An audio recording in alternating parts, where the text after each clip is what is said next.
تصور میں ڈوب گیا یا اللہ اس ذات کا اس شخصیت کا اتنا ذکر کس وجہ سے، حالانکہ انبیاء تو اور بھی ہوئے، رسول تو اور بھی ہوئے، مقدس شخصیات تو اور بھی گزری ہیں، حضرت آدم علیہ السلام سے لے کے حضرت عیسیٰ روح اللہ علیہ السلام تک سب پر ہمارا ایمان ہے اور ہم سب کو اپنے ایمان میں مرکزی حیثیت سے تسلیم کرتے ہیں، اور ہمارے قرآن میں ان انبیاء کا ذکر ہے، کئیوں کا سراتن کئیوں کا اشارتن، لیکن میں تصور میں ڈوب گیا۔ میں نے اپنے رب سے پوچھا کہ ان کا ذکر اتنا عام نہیں ہوا، ان کا ذکر اتنا عام کیوں ہو گیا؟ تو میں کہتا ہوں اللہ کی ذات تصورات میں میرے دل میں یہ بات ڈالتی ہے کہ دیکھو دنیا میں تم چیزوں کو دیکھو، مثلا کپڑا ہے ہزاروں کی تعداد میں پڑا ہے، لیکن ایک کپڑا ایسا ہے جس کا سارے ذکر کریں گے، جو دیکھے گا وہ اس کا تذکرہ کرے گا، تو وہ کپڑا وہی ہوگا جو ان تمام کپڑوں میں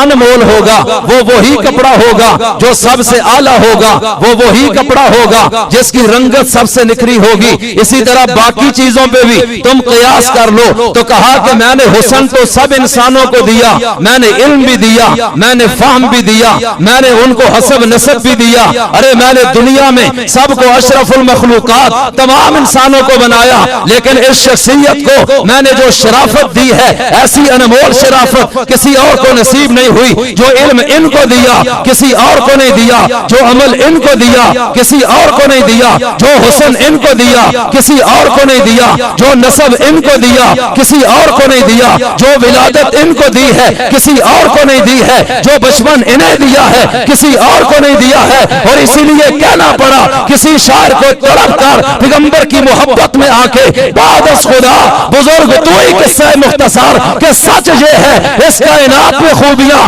یا خدا کے لیے ہے یا پھر مصطفیٰ کے لیے ہے، اور اللہ قرآن اتار کر الحمد سے والناس تک یہ اللہ قرآن اتار رہا ہے۔ توجہ کرنا، پیغمبر مکہ کی سرزمین پہ پتھر کھا رہے ہیں، ہجرت کر رہے ہیں، مدینہ میں جا رہے ہیں، جہادوں میں شرکت کر رہے ہیں، پیٹ پہ پتھر باندھ رہے ہیں، ساتھیوں کو طے کروا رہے ہیں، شہید ہو رہے ہیں، پیغمبر فاقوں میں ہے، پیغمبر تبلیغ کر رہے ہیں، پیغمبر عبادت میں ہے، تہجد میں ہے، ریاضت میں ہے، پیغمبر تمام تر گویا کے ساری صلاحیتیں صرف کر رہے ہیں اور بتا رہے ہیں ارے لوگوں اس خدا جیسا کوئی نہیں ہے، اور خدا عرش سے قرآن اتار کر، تورات اتار کر، زبور اتار کر، انجیل اتار کر، صحیفے اتار کر، نبیوں کو بھیج کے قیامت تک بتا رہا ہے کہ یہ کہتے ہیں مجھ جیسا کوئی نہیں ہے، اور میں کہتا ہوں محمد مصطفیٰ جیسا کوئی نہیں ہے۔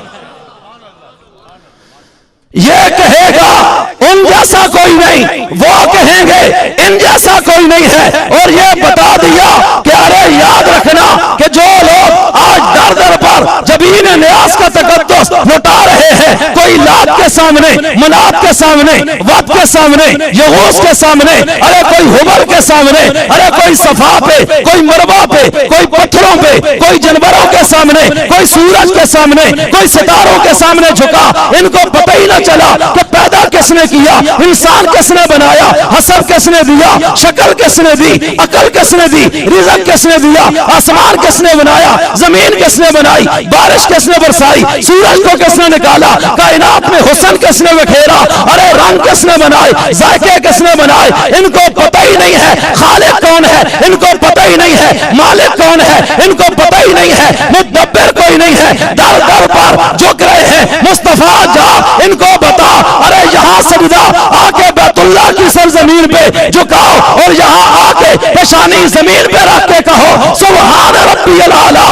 ارے تو ہی رب ہے، تو ہی معبود ہے، تو ہی مسجود ہے، تو ہی حاجت روا، تو ہی مشکل کشا ہے، تو ہی پیدا کرنے والا، تو ہی مارنے والا ہے، تیرے بغیر ہم کسی کو معبود نہیں مانتے، اور نبی کہہ رہے ہیں ان جیسا کوئی نہیں ہے۔ اب خدا نے قرآن اتارا اور یہ کہہ دیا علم نشرح لک صدرک، یہ کہہ دیا ورفعنا لک ذکرک، یہ کہہ دیا ووضعنا عنک وزرک، یہ کہہ دیا والضحیٰ، یہ کہہ دیا ولسوف یعطیک ربک فترضی، یہ کہہ دیا یاسین والقرآن الحکیم، یہ کہہ دیا طٰہٰ ما انزلنا علیک القرآن لتشقی، یہ کہہ دیا ما زاغ البصر وما طغی، کہا تو زمین پہ کھڑے ہو کے میری عبادت کا ڈنکا بجا، میں آسمانوں سے تیری رسالت کا ڈنکا بجا دوں گا۔